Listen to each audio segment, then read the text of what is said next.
Today, my guest is Pieter Hanson with Real Broker in Quad Cities, which, if you're not familiar with the Quad Cities, this is what borders Illinois and Iowa. There's four cities, as you might suspect, two on each side. This is like the northwest corner of Illinois and the northeast corner of Iowa. But let me tell you more about Pieter. Now, after high school, Pieter joined the U.S. Navy. After his time in the Navy, and then he went to college. He actually worked in retail and also then private banking. In 2007, he resigned from the bank and opened a bar and grill that is still thriving today, 18 years later. Congratulations for making it through the pandemic. Also amazing. But that's not all. He then got his real estate license in both Illinois and Iowa in that same year.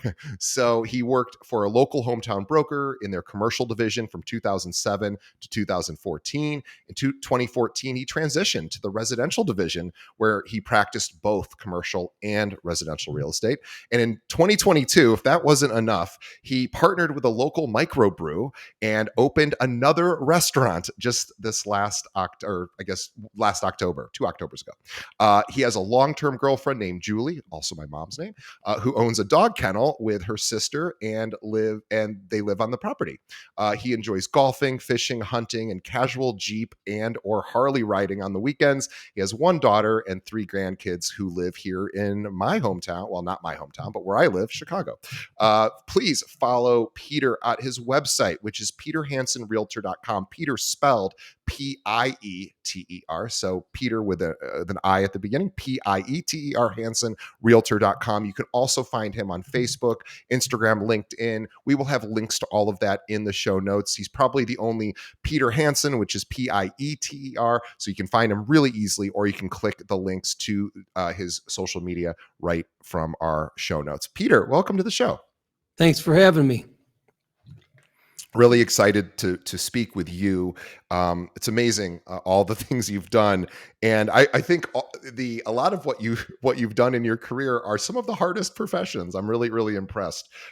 Usually, people have success at one thing. You are consistently having success in a number of buckets, and I am always so impressed by talking to people who operate at a high level. So, tell us.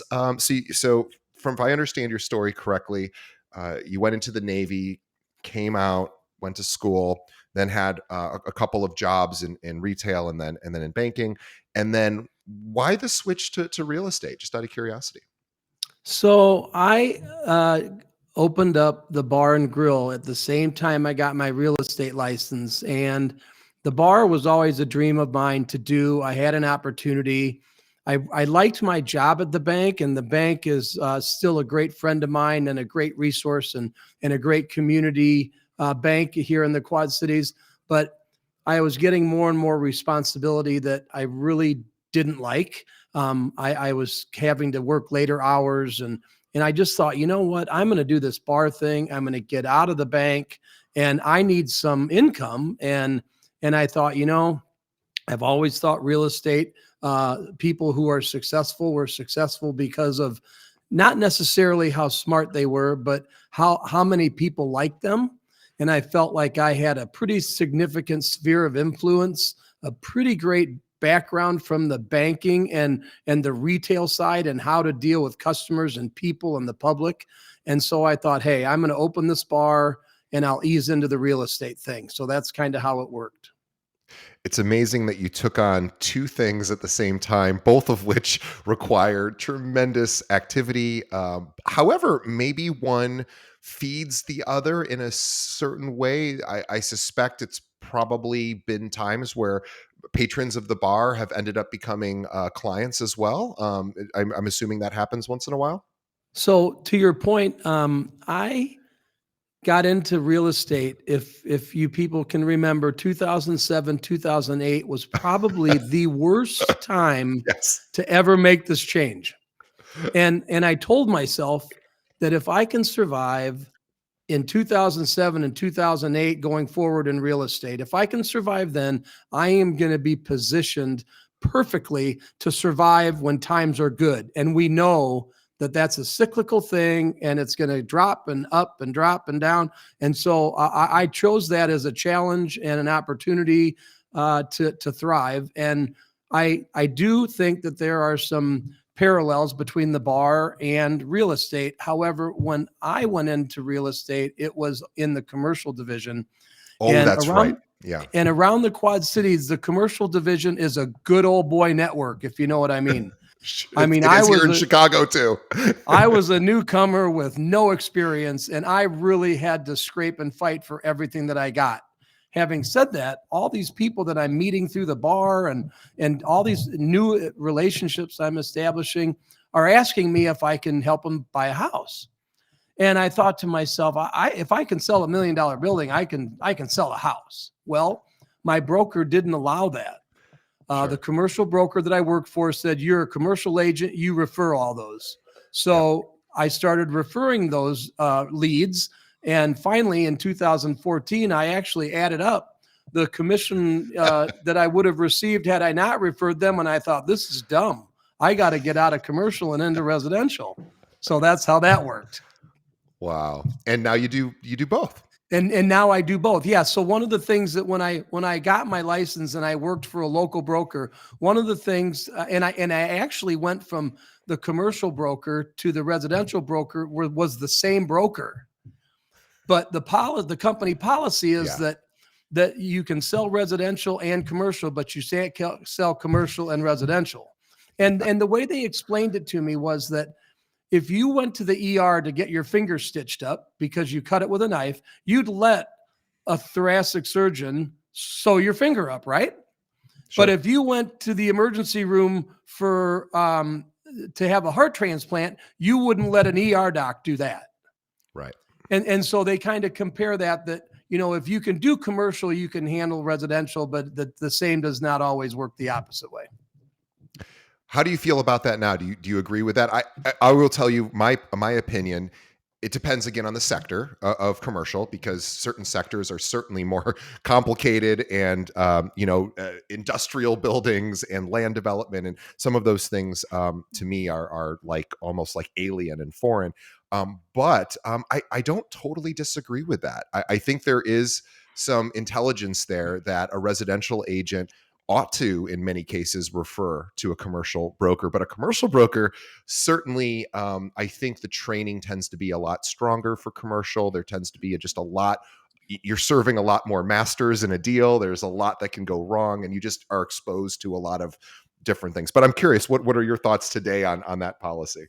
I do agree with you 100%. A commercial agent, commercial is buyer beware. So there aren't as many disclosures and cover your rear end kind of documents, but at the same time, it's a slower sales cycle, and you really have to learn to think outside the box, get creative, and understand spreadsheets and how accountants feel, because a commercial building is sold on a financial basis based on the numbers, not, oh, I love this building, I have to have it.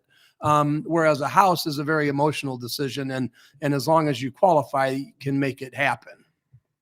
Yeah, it's amazing. I have my brother-in-law is a commercial broker in Tampa, and he works with a lot of retail and shopping centers and things of that nature. And so, which is a little closer, I guess, in some ways to residential, maybe.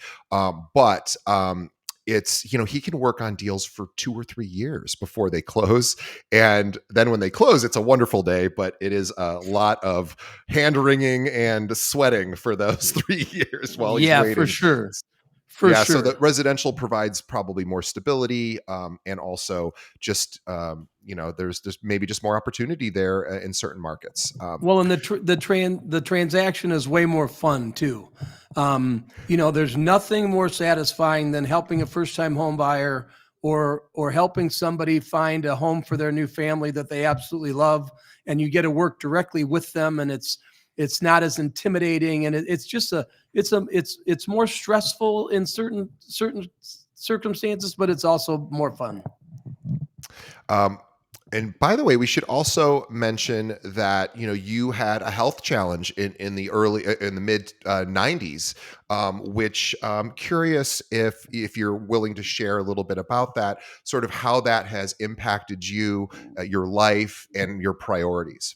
I didn't Sure. mention that, of course, earlier. So So I was working at a local clothing store, which was for those people in Chicago, the old Mark Shale type of store, a high end clothing store. And the gentleman that owned it was about 10 years older than me and was an amazing mentor when it came to customer service and work ethic and doing the right thing at the right time.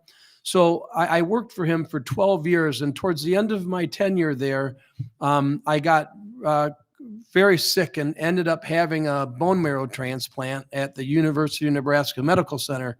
And that was a pretty scary experience because the mortality rate at that time wasn't super great for what I was going through. But I survived. I'm here, and the lesson that I took out of that is that one, never give up, and always have faith that things will work out. Two, never worry about stuff you have no control over, because it's not worth your sweat equity. And three, live every moment like it was your last, and take chances and work hard, and it'll all work out. I couldn't add on to that at all. That sounds a pretty great credo to live one's life. Um, I want to talk about your success in a sense of, achieving the goals that you set out for, not necessarily anyone else's measure of success. You do a number of different things, you do them well. And I'm curious, in real estate, sort of, if for our listeners, what are some of the things that you, or activities, or thought processes that you have that you think separate you from maybe other agents that aren't having that kind of success? Or what might you coach somebody to start doing, or do more of in 2024? One of the biggest things is commitment. And to your point, when we were talking about the other businesses that I was in, I was married to that first bar that's still thriving today, 24/7. I was always there. I had to be. And so the real estate, my first couple years in real estate, my transactions were 4 and 5 because I wasn't dedicating myself to the real estate, but it was allowing me to have this in the background, do as much as I can when I can. And then as I got further along in the bar and grill, and had a management team and could step away from that a little bit, lo and behold, my transactions went from 4 to 8 to 18 to 28 to 36. And the more transaction I had, the less time I spent at the bar. So Sure. commitment, I think, is committing yourself to it is the biggest thing. The second thing is having a support network at home that allows you to answer that phone call every time it rings, to leave somewhere on a Sunday afternoon when you're watching the football game and show a property, to stay up late at night and put multiple offers together, and to solicit the help of your family if in fact you need some help to get something done. So the family network has to totally understand what you're doing and why you're doing it, and be committed to your success as much as you are. Yeah, it's a really good point. Realtors tend to be. It's tough to set boundaries as an agent. It's tough to set a schedule because, of course, things fly at you in real time, and they often seem very urgent, and sometimes they are urgent, and so it becomes challenging for agents. And I think back to what you said about sort of being a part time agent initially, and I think it's one of those things which I hear this a lot because I talk to a lot of new people who just passed their exam, and they say, "Hey, I'm just going to be part time for now. I have this other job. I need the steady income." And I always say, I completely understand. I mean, you have to pay your bills. You have responsibilities. And I say it's just a harder path. It's a tougher path because you're now having to do these two things, which both are really full time jobs. Even if you think the real estate thing is just part time, it's still going to come up when it comes up, and it's going to be not probably in alignment with your other job schedule. And there are lots of people that will say, just quit the other job and do real estate full time, and that would be great in an ideal world for everyone who is wouldn't be too much stressing about paying the bills. But that's not the majority of us. So I'm glad to hear. I love hearing success stories where people, because it's so easy to tell somebody, well, just quit and do this all and you'll be fine. And Right. maybe you will. And if you do the hard work, you probably will be.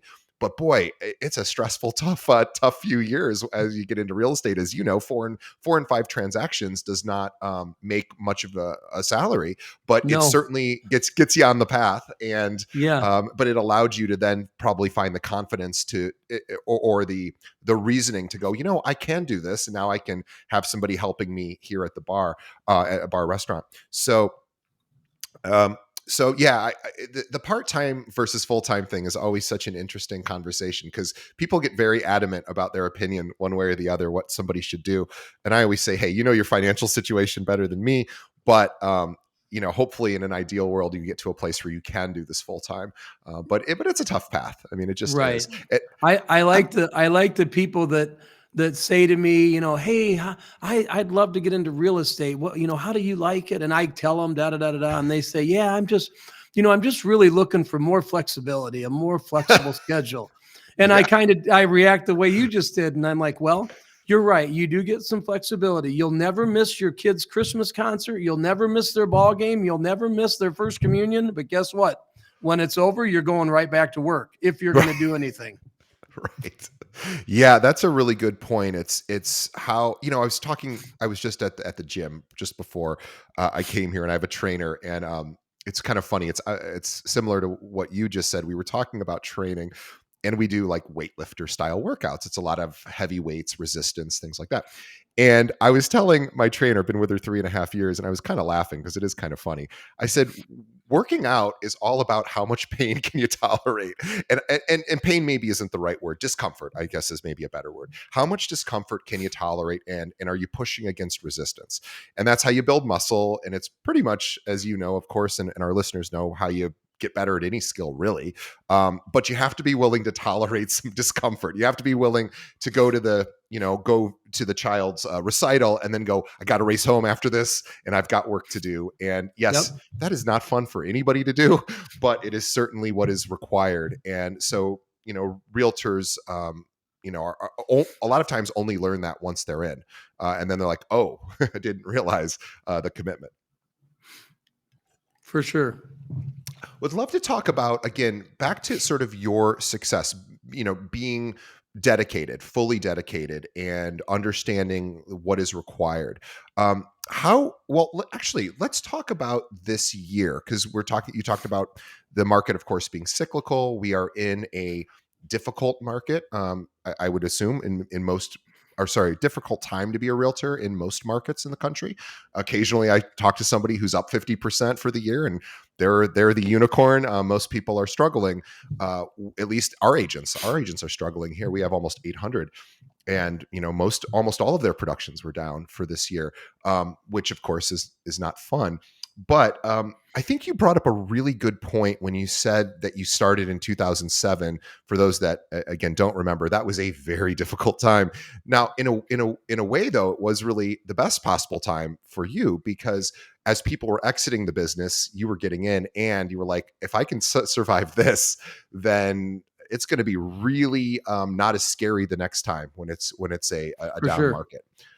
And I'm curious how you view today's market. We're seeing a lot of agents exit the business.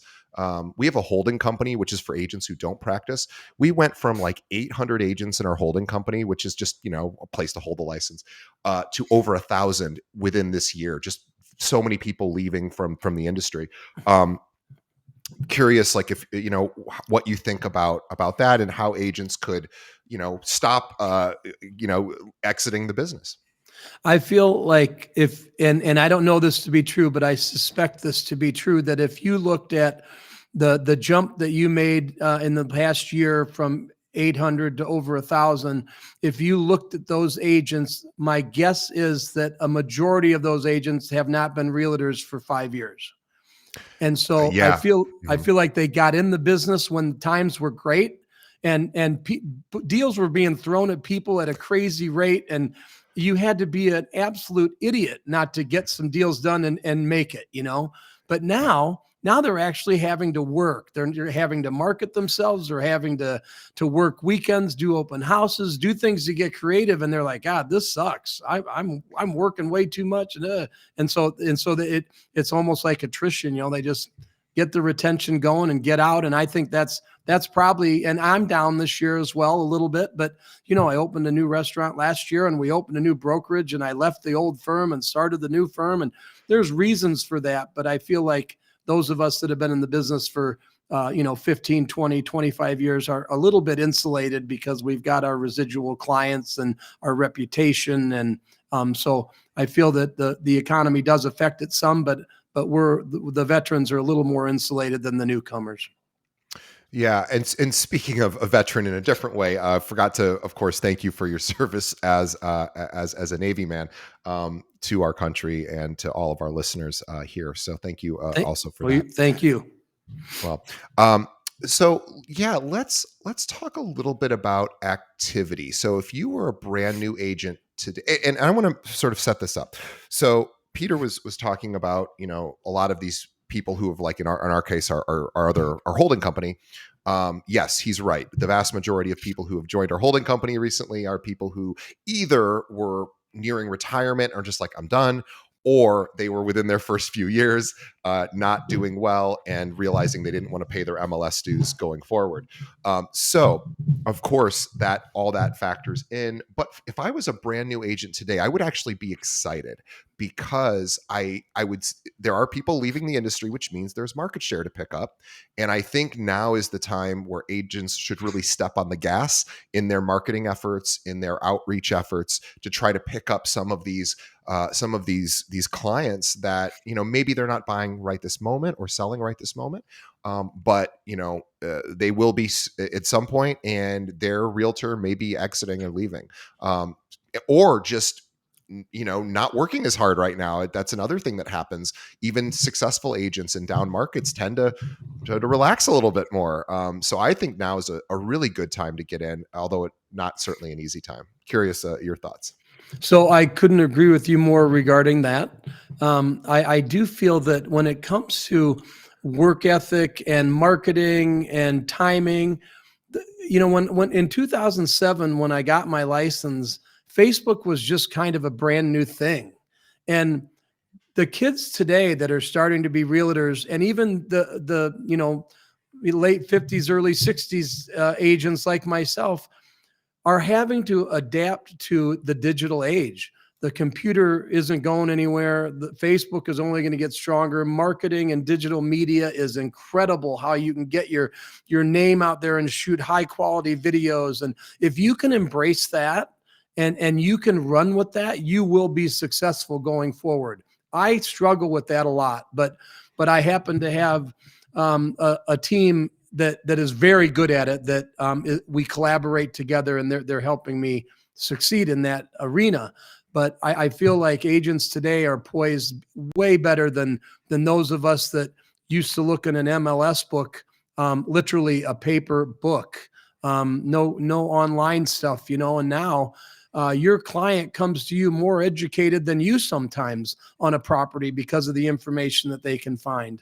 So I feel like the agents today are really set up for success if they take advantage of the digital, because if they don't, they're going to be left behind. And the AI, for that matter, that's a whole nother issue. But how amazing is AI? And as scary as it is, it's going to be incredibly helpful in our industry, used properly. I used ChatGPT this morning to calculate the probability of I've met my producer for this podcast is a lovely woman, Zana. She's been with me for 4 years. She lives in Kosovo. She's originally from Albania.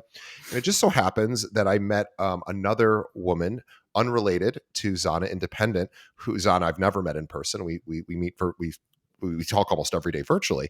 Of course, she lives in Kosovo.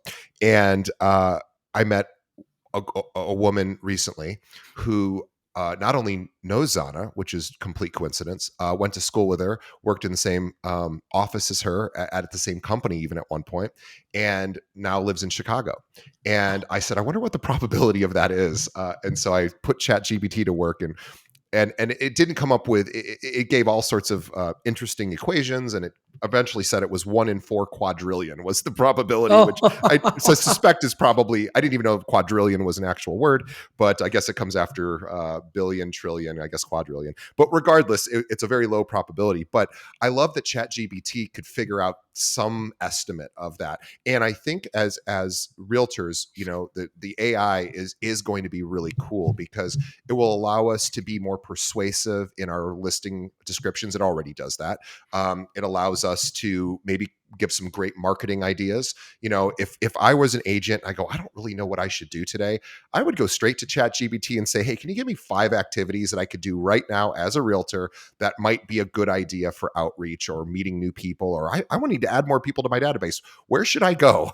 And there's all sorts of great suggestions that a ChatGPT can have. I have a friend of mine who's a CEO of a digital storage company, and he doesn't have a chief marketing officer because he has built one inside of ChatGPT. So I'm our chief marketing officer, so maybe my job's on the line. But he's doing that now, so there are some really cool things coming. And I'm curious. All this being said, my question is, where do you think the important skills that a realtor is going to need, or needs today, or needs for the future, if it isn't, hey, I'm the gatekeeper to this building or this property? Yes, they have access to pretty much all of that data and information now. Zillow basically changed that whole dynamic. But what are the skills that you think realtors are still valued and useful for today? Every deal is different, and even though it might be cookie cutter to a certain extent, there's certain steps that need to happen.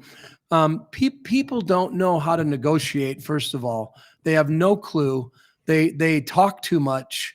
There's a lot of things that a realtor does if he educates his buyer seller properly to ensure that transaction is going to go smoothly and that everything is anticipated. I like to find myself a problem finder, not a problem solver.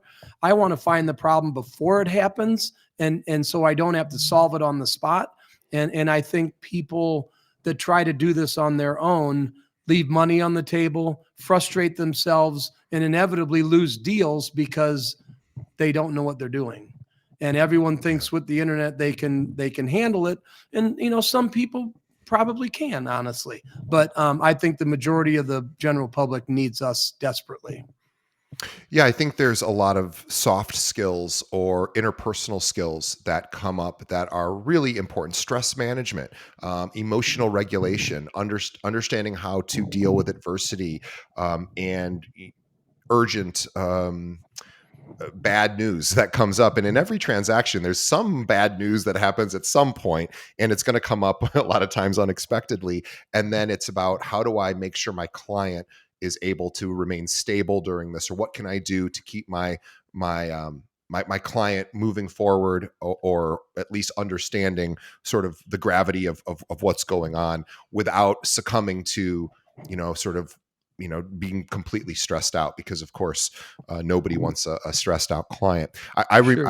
I bought a condo three or so years ago, and even though I've been in this industry, I mean, I'm not a practicing agent, but I am licensed. But even being around top realtors like you and all the agents here, we have about 800 agents at our company.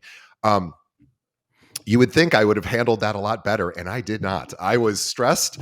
I was like convinced I was making a horrible decision. I had to basically, at some point, I sort of went to that philosophy of an attorney who represents himself as a fool for a client. So I said, I'm not going to represent myself, because I am not the most objective party here, and I'm just getting too emotional. And it made me really appreciate realtors that are excellent at keeping things, decoding the information that's being sent from the other side, putting it in a way that doesn't make me completely nuts, or the client completely stress out. So I think those interpersonal skills, ChatGPT hasn't yet solved for that. Maybe it will someday. I don't know, but certainly the human skills are really, really important, and it made me realize that after my last purchase. Well, and I think I agree with everything that you said. And I align myself with Real because of those technology options between the knowledge library, their revenue share, their Bolt, their AI. This company is leading the industry in what's happening in the future. And as much as I am a hometown guy, and as much as I am a local, shop local, be local. I own businesses. I want people to support me in this industry. I just don't feel like the local brokers have the funds and to keep up with technology and provide their agents with life-changing financial security and future that everybody's going to need and need to have if they're going to succeed in this industry. Yeah, I agree with you 100% as well. I would like to talk about customer service for actually not customer service during a sale. So we're going to talk about customer care, I guess maybe is the better word. I'm not sure what the official word is, but keeping in touch in between transactions. So we know somebody buys a home, depending on your market, they may be moving 5 to 10 years. Who knows? Every market's a bit different, but there's some predictable patterns there. So you're going to have this period of time where likely they're not going to actually need you day to day to help them with a transaction. Um, but what are your suggestions for making sure that the client doesn't forget who you are, number one? And we say that sort of as a bit being a bit facetious, but people, there are amazing studies out there that will show there's a certain percentage of people who like their realtor, the transaction closes, and then 2 years later they're like, I don't remember who our realtor was. It's a much higher number than I've ever thought. Happened to my parents. They sold a property in out east. And great realtor. And then 2 years later, I go, what was that per realtor's name? My dad's like, I have no idea. So that is Sure. that happens. And so I'm curious on how you think about making sure that that doesn't happen, of course, with your clients. So I tend to, if you see something, say something is my attitude. If I think that I need to call DJ, I haven't talked to DJ. I just passed DJ on the interstate. I saw him at the grocery store. I used to think to myself, oh, I got to call DJ. And then 2 days later, I'd run into DJ and I'd say, oh, Yeah. DJ, I was just going to call you. And DJ's like, yeah, whatever. Well, I pick up that phone and I make that call. And Julie knows that sometimes I sit in that garage for 45 minutes after I've been home at night because I made that quick phone call to DJ and we struck up a conversation and talked for half an hour. So if you think about something, call them. One, two, I send out postcards because I like to run into DJ at the grocery store and say, hey, I got your Thanksgiving postcard. Thanks for thinking of me. Boom. I know it's corny. The mail is somewhat antiquated, but I still use it. I'm older. I'm comfortable with it. The most important thing, though, I think, is front of mind. All the avenues that we have with Instagram, Facebook, LinkedIn, YouTube, posting things online that aren't asking necessarily for someone to respond, but maybe giving them a little knowledge about the community. Hey, you guys have seen this bank building forever. This was built in the 1800s, front of mind stuff. So people say to themselves, oh, there's Peter, without actually going out of their way or opening a piece of mail or answering the phone. So, and I need to get better at it myself. And then lastly, card writing. I go through Oh, spurts where I'll write out 40 cards and I'll mail, 10 of them a week. And then there's times where, I haven't done that since September, but I need to do it again, and I'll get motivated and I'll have a day and I'll just knock out a bunch of them. That I think is impactful too. how many handwritten cards do you receive? Not ones you've sending out for. How many do you get just estimating in a given year? 10. Okay, so less than one a month. Yes. Mine is much less than 10. I think I'm at like 2 to 3 a year. And again, I'm not complaining. But I'm so honored when anybody spends 2 minutes to write me a card. I don't know what it is about receiving a card in the mail, a handwritten card, but boy, there's a tangible feeling there that is way beyond a digital, hey, I saw that you went on vacation, a little, Facebook like or whatever. Those are great too, of course, but there is something really, really powerful about somebody wrote this card, they put a stamp on it, they addressed it, they dropped it in the mail. There's a lot of steps there that are super obvious to somebody when they receive that. And I think it's kind of baked into the experience. So I am with you. You talked about mailers.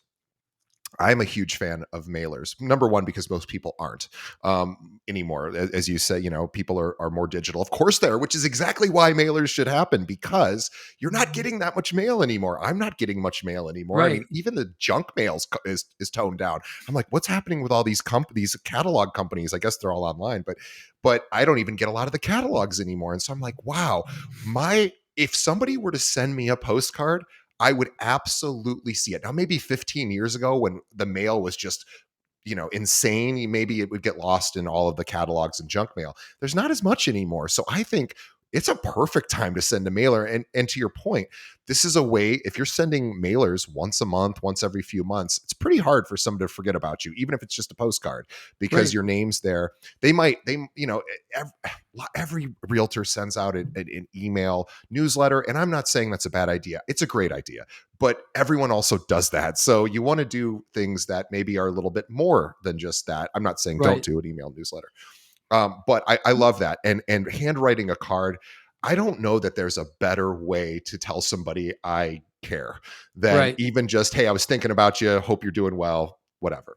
Well, and And at buy sell build QC, between Sarah and Andrea, my partners, we've got things planned into the fourth quarter of 2024. Whether it's mum delivery like we did this year, we bought 500 mums, and the back of my truck was filled for 2 days delivering these mums, and people just absolutely loved them. You don't even need to say hi to them. Put it on their porch with a sticker on the thing and a postcard in it, and they would text you and they'd say, dude, we love the mom, thanks for thinking of us. I mean, little things like that. yeah, And our brokerage does those things extremely well. what's really fun about that stuff too, and I talk a lot about these kind of fun activities that realtors could do. They don't have to be expensive. They don't have to even cost anything. Really, picking up the phone and saying, "Hey, I'm thinking about you. How are you doing? What's going on?" And not necessarily, "Hey, you need to buy or sell right now? I'm your guy." But calling and just saying, "Hey, I was thinking about you. How are you?" And or I saw this thing on LinkedIn. Maybe it looks like your company just did this something big, or you got a promotion, or whatever. Those are always the things I think that win the race.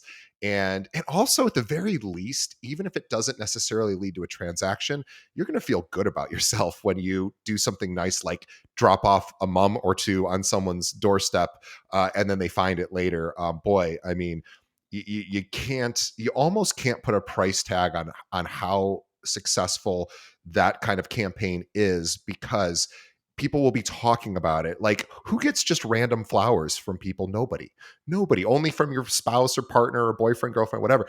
Those are the only people giving anybody flowers. And so the Right. idea of even just doing a little thing like and mums are cool too, they're unique. I love that idea. Yeah.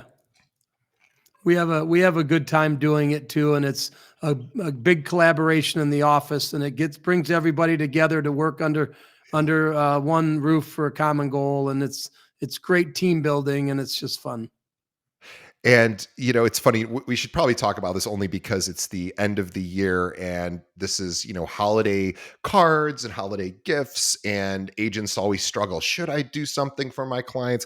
There's pessimistic people that will say, well, if you do it once, you're going to have to do it every single year forever. It's like, well, I don't know. That doesn't sound so bad. But for some people, they struggle with this. I'm curious on your thoughts about end of year sort of stuff with clients. Do you do them? Do you wait until a different time of the year, or just curious? Traditionally, some of my partners have had a holiday party, and they're really expensive, and people look forward to them every year, and they say, hey, are you guys having your party this year?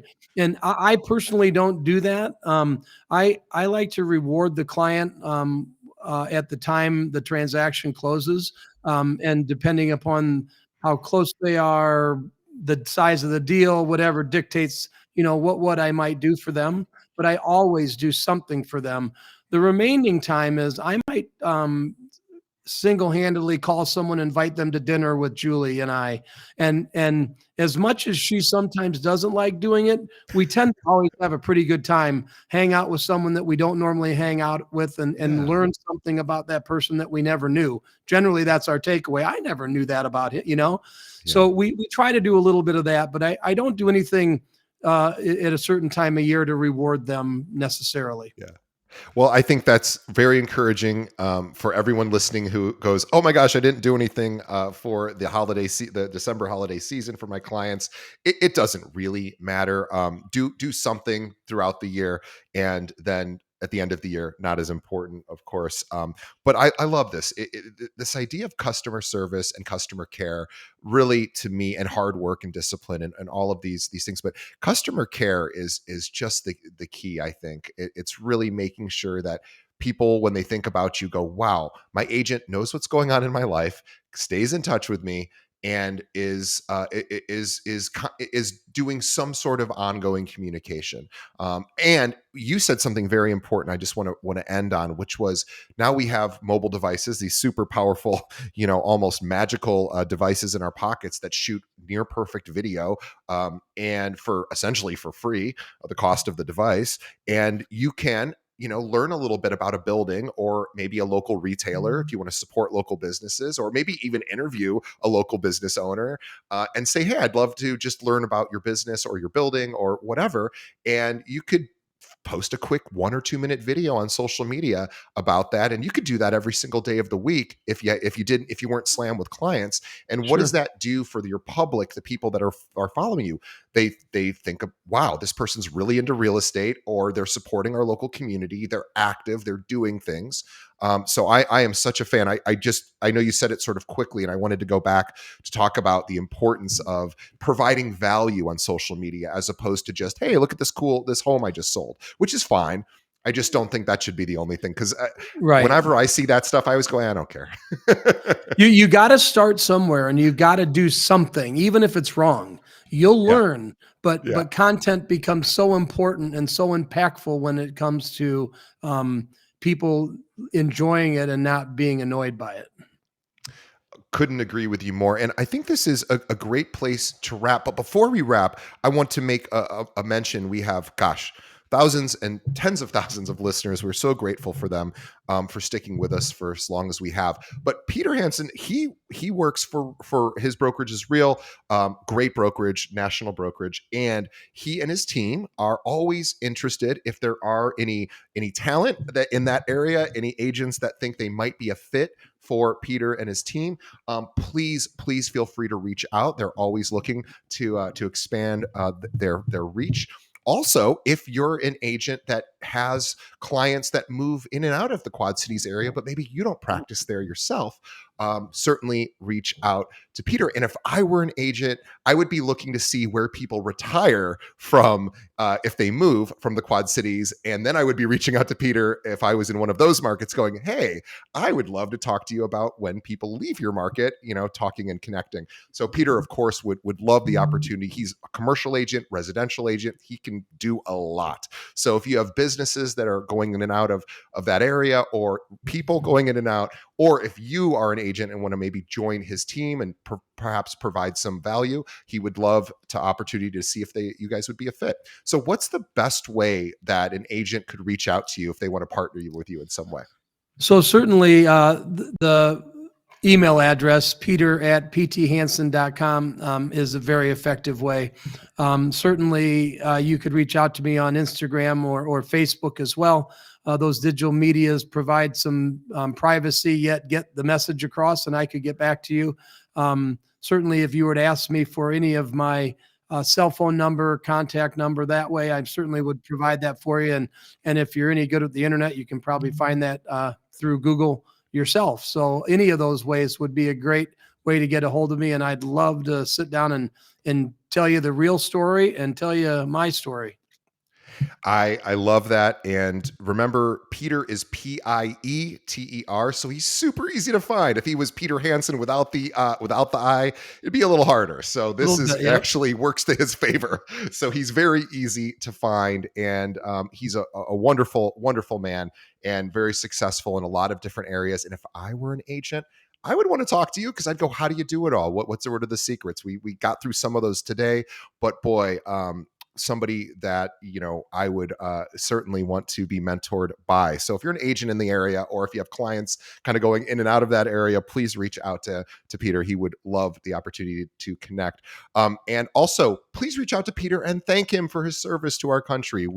Our military is grossly underappreciated, I believe, on a regular basis. So even if you just want to reach out and say thank you, that would be appreciated for him as well. Peter, thank you so much for your time today. Thank you for coming on our show, spending an hour with us, and really giving us a lot of insight into your business and how you juggle many different businesses, but doing them all really, really effectively. And I love that. Pieter Hanson Realtor is the website. That's PIETER Realtor.com. We'll have links to all of his social media as well as his website on our show notes. So please reach out. And on behalf of our listeners, want to just thank Peter for spending time with us today. And on behalf of Peter and myself, we also want to thank the listeners and the viewers. You guys are the reason we do the show.